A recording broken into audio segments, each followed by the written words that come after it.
we convened a meeting with our partners in the Middle East.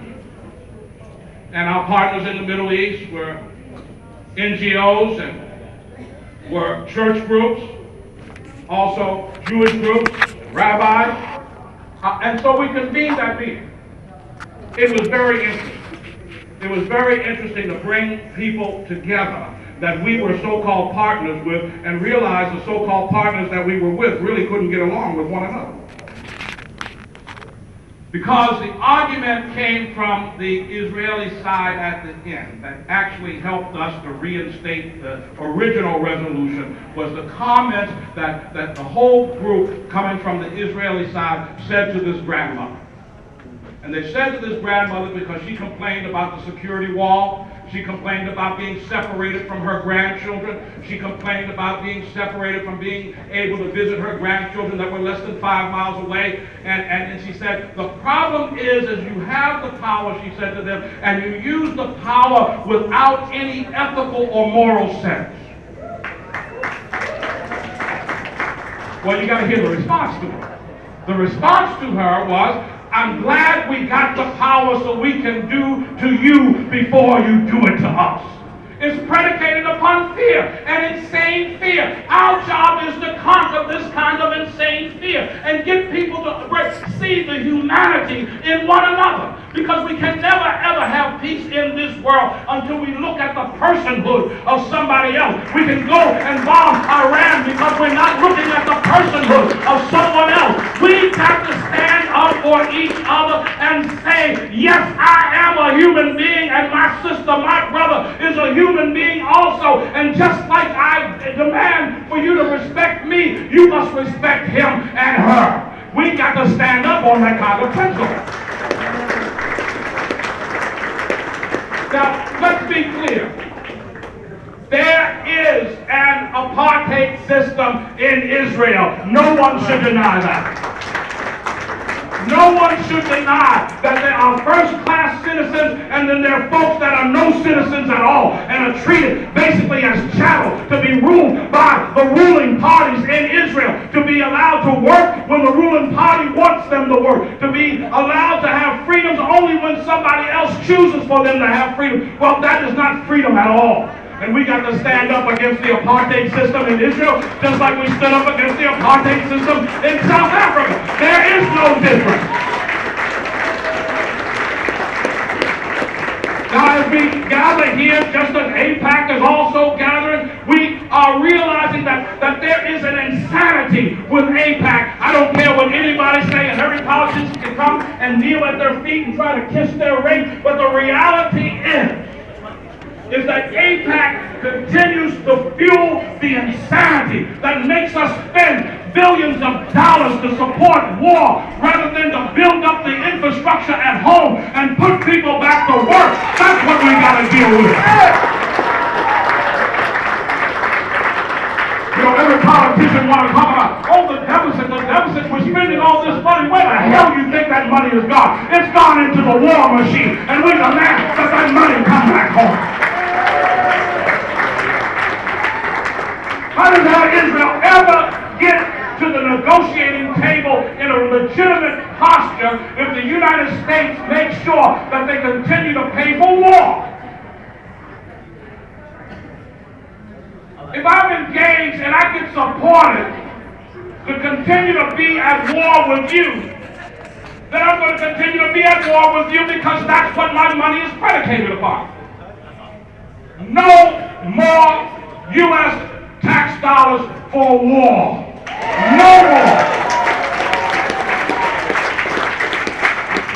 In the siege, in the occupation, we stand up for the rights and the dignity of Palestinians, and we got news for all the folks who want to say that we're a hate group. We stand up for the rights and also the dignity of the Israelis. Folks say, how does that work? Well, the issue is, if we really believe in justice and freedom, we stand up for the right of everyone to exist. Now, it may be complicated of how you get from here to there, But the reality is that we're not people that are standing up to replace one oppression with another kind of oppression. We are folks who are standing up to replace oppression with freedom. And we also need to be careful. Because anytime, as you know, you open up your mouth and you seem to be questioning Israel, instantly you're an anti-Semite. Well, aren't Palestinians Semites as well? You know, but what I'm getting at here is that is a ploy to try to silence people. To try to silence good-hearted people that don't want to be against anyone. And the reality is we're not against anyone, but we realize also that the policies in Israel and supporting Israel, whether it is right or wrong, strips the dignity of the supporters of Israel and the humanity of the supporters of Israel, just as it strips the dignity of the Palestinians. And so in a sense, our struggle for the rights and the self-determination of Palestinians is a struggle also to free the Israeli from the paradigm of war and violence and hatred and mistrust and fear.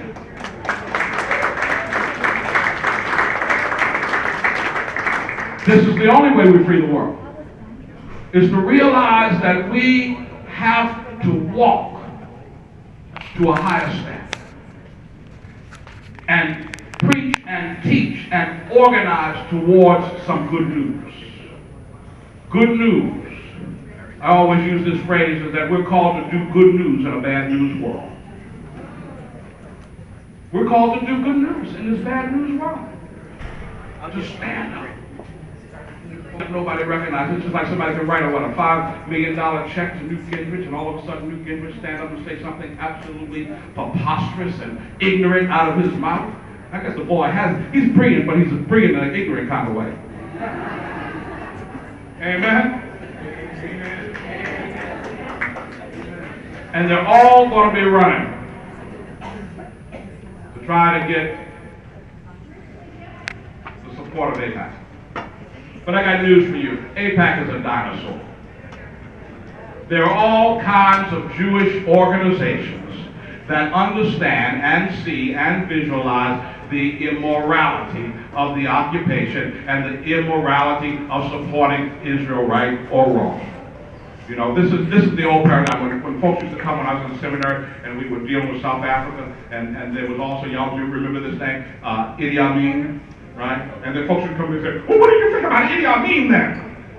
And we say, well, Idi Amin is a tyrant, right? You know, why should I support Idi Amin just because he's black? He's a tyrant, right? He's a murderer. He's a mass murderer. Ain't no way in the world I can support. But people get caught up in feeling that they just got to support their own because it's their own. When the reality is if you support your own because it's your own, you find out that you're supporting no one. You're supporting injustice. You're supporting pain. You're supporting violence. Let's call it for what it is and let the chips fall where they may. I'm so glad to see you this morning. I'm so thankful that you're here. I feel so blessed that there's power in this room. Power to love. Power to lift each other up. Power to declare justice in the midst of an unjust world. Power to declare peace even while folks